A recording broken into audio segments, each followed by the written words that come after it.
Fibre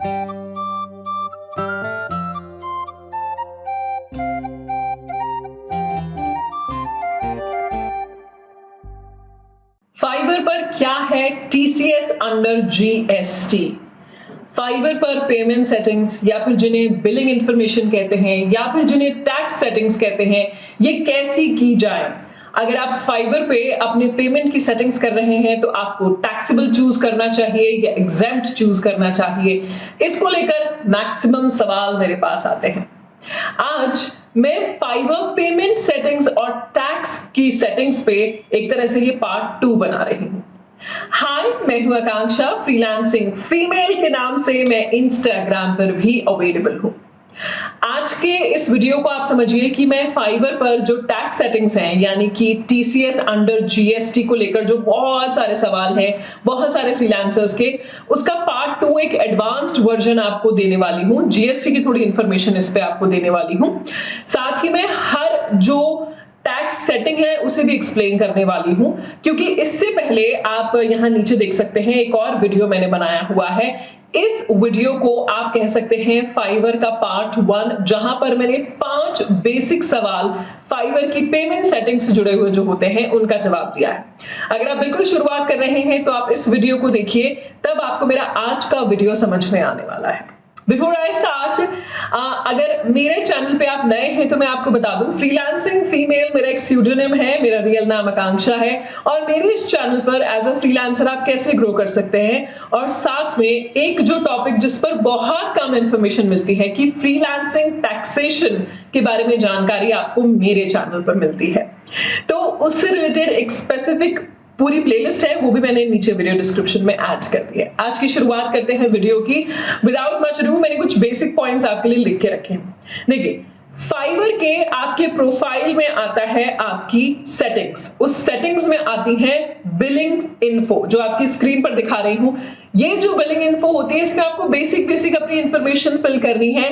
और सबसे ज्यादा परेशानी जो लोगों को आती है वो आती है कि वो किस ऑप्शन पर टिक करें। यहां पे आके आपकी सारी समस्या शुरू होती है। आपकी स्क्रीन पर दिखा रही हूं, जब ऑप्शन आता है click on tax TCS under GST, तो आपको किस पे क्लिक करना है।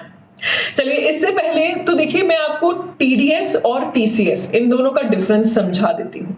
टीडीएस का मतलब होता है टैक्स डिडक्टेड एट सोर्स, और टीसीएस का मतलब होता है टैक्स कलेक्टेड एट सोर्स। अब एक तरीके से आप कहेंगे ये सोर्स तो दोनों एक ही होगा, क्योंकि इनकम तो वही हो से हो रही ना जो सोर्स हुआ। अब मैं इसको आपको थोड़ा सा एक्सप्लेन कर देती हूँ, नहीं तो आपको बहुत डिटेल में जाना होगा, पूरी अकाउंटिंग समझनी होगी। मैं बेसिक सी बात आपको एक्सप्लेन कर देती हूँ। मान लीजिए ये है सेलर या फिर बायर, और यहां पे आप हैं फ्रीलांसर। जब आप एज अ फ्रीलांसर सेलर को आप कोई ना कोई सर्विसेज दे रहे हैं तो सेलर आपको पेमेंट दे रहा है।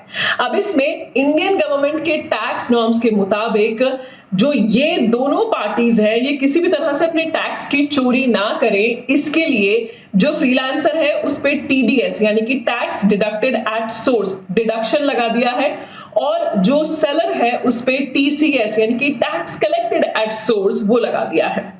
अब ऐसे में क्या होता है, क्योंकि फाइवर जो है एक फैसिलिटेटर है आपके बीच में, आप दोनों के बीच में एक फैसिलिटेटर है, इसलिए फाइवर पर एक बहुत इंपॉर्टेंट लॉ यहां पे लगा हुआ है 1 अक्टूबर 2020 से, कि इसे ये जो बायर और सेलर है और ये जो फ्रीलांसर है इसका टीडीएस डिडक्ट करना है और इससे टीसीएस कलेक्ट करना है, और ये दोनों चीजें कलेक्ट करके वो देते हैं इंडियन गवर्नमेंट को, इनकम टैक्स अथॉरिटीज को। और आपको एक बात बता दूं, टीसीएस और टीडीएस ये दोनों ही टैक्स रिफंडेबल है उस केस में जब आप दोनों की जो इनकम है एक फाइनेंशियल ईयर में वो टैक्सेबल नहीं होती है। तो ये सिंपल सा फंडा हुआ टीसीएस और टीडीएस का। अगर आपको फिर भी समझ में नहीं आया है तो आप थोड़ा सा गूगल पे और पढ़ सकते हैं, और पढ़ने के बाद आपको समझ में आएगा, नहीं तो आप किसी सीए से भी कंसल्ट कर सकते हैं। अब मैं देखो आपको मुद्दे की बात बता देती हूँ। फाइवर पे अगर आप अकाउंटिंग में इतना ज्यादा दिमाग लगाएंगे तो अपनी फ्रीलांसिंग सर्विसेज कैसे करेंगे।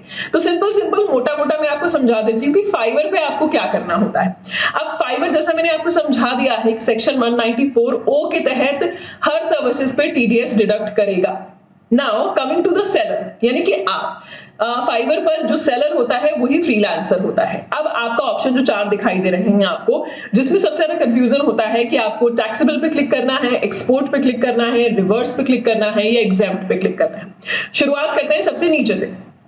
एग्जाम्प्ट किस केस में आपको क्लिक करना है? अगर आपकी इनकम 5 लाख से नीचे है, क्योंकि हमारी इंडियन आईटी नॉर्म्स के अकॉर्डिंग जो स्लैब है टैक्सेबल, वो अगर 5 लाख से नीचे आपकी इनकम है तो वो टैक्सेबल नहीं है, तो आपको इस पे क्लिक करना है। अब ये 5 लाख की इनकम कहां से? देखिए, मोटा मोटा फाइवर से अगर आपकी इनकम 5 लाख से नीचे है तो आप एग्जाम्प्ट पे क्लिक कर सकते हैं। इसमें कई जगह पे जब आप गूगल करेंगे तो आपके पास इंफॉर्मेशन आएगी कि इसके लिए आपको एक सर्टिफिकेट प्रोवाइड कराना होता है। वो जो सर्टिफिकेट है फॉर्म 13 सर्टिफिकेट है, सेक्शन सम से है। लेकिन मैं आपको बता दूं कि ऐसी कोई जरूरत नहीं होती, आपको सिर्फ एग्जाम्प्ट क्लिक करना होता है। इस केस में आपके हर ट्रांजैक्शन पर, आप ही की स्क्रीन पर दिखा रही हूं, 1% टीडीएस डिडक्ट होता है और 1% टीसीएस डिडक्ट होता है। तो इस तरीके से टोटल मिला के आपकी जो ट्रांजैक्शन होगा उस पे सेपरेट ये टीसीएस डिडक्ट होगा। अब नेक्स्ट आते हैं हम सीधे ऊपर चलते हैं टैक्सेबल में। टैक्सेबल ऑप्शन आपको कब चूज करना है? जब आपकी इनकम फाइवर से 5 लाख से ऊपर है। 5 लाख से ऊपर होने के बाद आपके पास GSTIN नंबर नहीं है, दैट मींस आपकी इनकम 20 लाख से नीचे है। तो 5 से 20 लाख की इनकम अगर आपकी फाइवर से हो रही है, आपके पास GSTIN नंबर नहीं है, तो आप टैक्सेबल पे क्लिक कीजिए।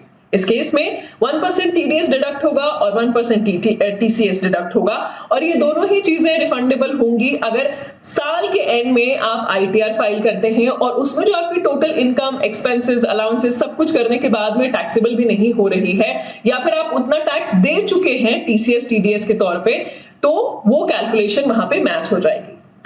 नेक्स्ट अब आते हैं, अब आपको एक्सपोर्ट कब क्लिक करना है। अब देखिए, यहां पे 2 सिनेरियो में आपको समझा रही हूं। एक्सपोर्ट आपको तब क्लिक करना है, नंबर 1, जब आप अपनी जितनी भी सर्विसेज हैं वो आउटसाइड इंडिया ही दे रहे हैं और आपके पास GSTIN नंबर नहीं है। अब मैं आपको एक बेसिक लॉजिक समझाती हूं। आप जीएसटी किसको देते हैं? आप जीएसटी एक इनडायरेक्ट टैक्स है जो आप इंडियन गवर्नमेंट को दे रहे हैं। अगर 2 देशों में, यानी कि जो 2 डिफरेंट देशों में बायर और सेलर बैठे हुए हैं और उनके बीच में ट्रांजैक्शन हो रहा है, तो आप टैक्स देंगे किसको? इसलिए कभी भी इंटरनेशनल ट्रांजैक्शन में कोई टैक्स नहीं लगता है। इस केस में आपके पास GSTIN नंबर नहीं है, तो बिल्कुल वैसे ही आपका TDS और TCS डिडक्ट होगा। ठीक है। अब अगर आपके पास मान लीजिए GSTIN नंबर है तो क्या होना चाहिए? तो अगर आप एक्सपोर्ट क्लिक कर रहे हैं तो GSTIN नंबर के साथ में आपके पास LUT यानी कि लेटर ऑफ अंडरस्टैंडिंग होना चाहिए। ये एक फॉर्म है जो साथ में आप ले सकते हैं। इनकम टैक्स के अगर आप वेबसाइट चेक करेंगे तो वहां पे फाइलिंग्स में आपको ये फॉर्म मिल जाएगा अगर आप किसी सीए से कंसल्ट करते हैं। बट ऑफ कोर्स अगर आपने GSTIN नंबर लिया हुआ है तो आप किसी सीए से जरूर कंसल्ट करते होंगे, वो आपको ये LUT लेटर प्रोवाइड करवा देंगे। इस लेटर का फायदा क्या होगा? आपको GST 18% देने की बजाय आपका 1% TCS डिडक्ट होगा। क्यों मैं आपको यहां पर ये कह रही हूं? क्योंकि अगर आप 18% GST लगाएंगे भी, वो डिडक्ट भी होगा, तो आप उसको रिफंड किससे लेंगे? क्योंकि आपका बायर जो है वो तो इंडिया के बाहर है और उसके ट्रांजैक्शन GST एप्लीकेबल नहीं होती है। तो इसीलिए यहां पे ऑप्शन अच्छा रहेगा कि अगर आपके पास GST लेकर आप एक्सपोर्ट ऑप्शन पे क्लिक कर रहे हैं, then please also take letter of understanding LUT। ठीक है। नेक्स्ट आते हैं रिवर्स। रिवर्स चार्जेस कब होते हैं कि मान लीजिए आपकी जो इनकम है वो 5 लाख से नीचे है और आपके पास GST नंबर भी है, लेकिन इसमें आप रिवर्स चार्जेस पर क्लिक कर रहे हैं, मतलब आप पूरी तरह से लायबल हैं पूरे टैक्स देने के लिए। इसमें जो आपका सप्लायर है या फिर जो बायर है वो टैक्स के लिए बिल्कुल भी लायबल नहीं है। इस केस में आपको सारी प्रोसेसिंग करनी होगी। तो ये तो हुआ मोटा मोटा तरीका जो मैंने आपको एक्सप्लेन करके समझाया है कि आप कैसे अपना टैक्स का जो पॉइंट है वो क्लिक करेंगे। अब यहाँ पे मैं सिंपल सी बात बता दूं, अगर आप एक ऐसे फ्रीलांसर हैं जो 2-3 साल से काम कर रहे हैं फाइवर पे, आपकी इनकम 5 से 10 लाख के बीच में है, तो प्लीज आप एग्जाम्प्ट पे क्लिक कीजिए। सबसे सिंपल सा फंडा है। और आपका जो TDS होगा, जो डिडक्ट हुआ है, उसका सर्टिफिकेट हर 3 महीने में आपके ईमेल पे आ जाता है। उस सर्टिफिकेट को आप दे सकते हैं आपके अकाउंटेंट को, आपके सीए को, और जब आप इनकम टैक्स रिटर्न फाइल करेंगे आपका TDS वापस आ जाएगा। मैं एक ऐसे एम्प्लॉयर के साथ काम करती हूँ, एक ऐसे क्लाइंट के साथ काम करती हूँ जो हर महीने जो मुझे पैसे देते हैं उस पर वो टीडीएस डिडक्ट करते हैं। प्रोफेशनल सर्विसेज टीडीएस डिडक्ट करते हैं। साल के एंड में जब मैं मेरा इनकम टैक्स फाइल करती हूँ तो वो पूरा पैसा मुझे एक साथ मिल जाता है। वो मुझे एक टीडीएस सर्टिफिकेट भी इशू करते हैं। अगर आपके पास टीडीएस सर्टिफिकेट नहीं भी है तो भी कोई प्रॉब्लम नहीं है। अगर आपका टीडीएस जमा हो रहा है तो फॉर्म 26A पे आप चेक कर सकते हैं और वहां से आपको आपका टीडीएस के डिटेल्स मिल जाएंगे। एक और बहुत इंपॉर्टेंट बात यहाँ पे ऐड कर देती हूँ, मैंने मेरे पिछले वीडियोस में और शॉर्ट्स में भी एक्सप्लेन की है। फाइवर पर अगर आप अपना पैन कार्ड अपडेट नहीं करते हैं तो फिर आपका जो टीडीएस है वो 1% की बजाय 5% डिडक्ट होगा। तो ऐसा मत कीजिए, आपका पैन कार्ड बनवाइए और उसे अपलोड कीजिए।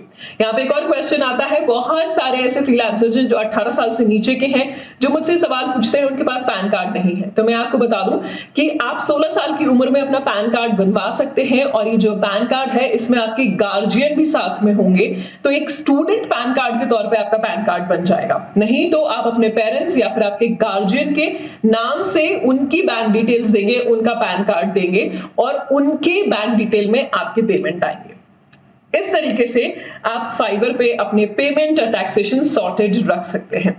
इसके अलावा भी अगर आपके कोई सवाल है तो आप मुझसे पूछ सकते हैं। फ्रीलांसर्स और जीएसटी को लेकर मैं और रिसर्च कर रही हूं और अच्छे से आपको समझाऊंगी कि क्या जीएसटी आपके लिए लेना फायदेमंद होगा या नहीं होगा। इसमें भी मैं आपको पूरी इंफॉर्मेशन दूंगी।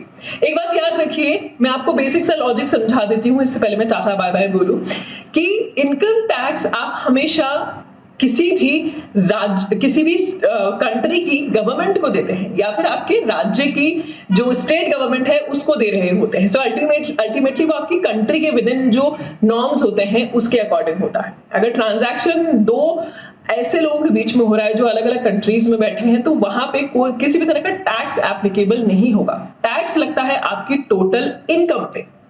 इस बेसिक लॉजिक को अगर आप समझेंगे तो आप चाहे फाइवर पे काम करते हैं, चाहे अपवर्क पे काम करते हैं, चाहे सारे फॉरेन क्लाइंट्स के साथ काम करते हैं, आप अपने टैक्सेशंस को समझ के उन्हें सॉर्टेड रख लें। ओके, बिफोर आई से गुड बाय, आप मेरा पूरा जो चैनल है एक बार जरूर से देखिएगा और इसे सब्सक्राइब जरूर कीजिएगा। ये वीडियो अगर काम का हो तो इसे लाइक जरूर कीजिएगा। Thank you so much for watching and do connect with me on my Instagram freelancing female.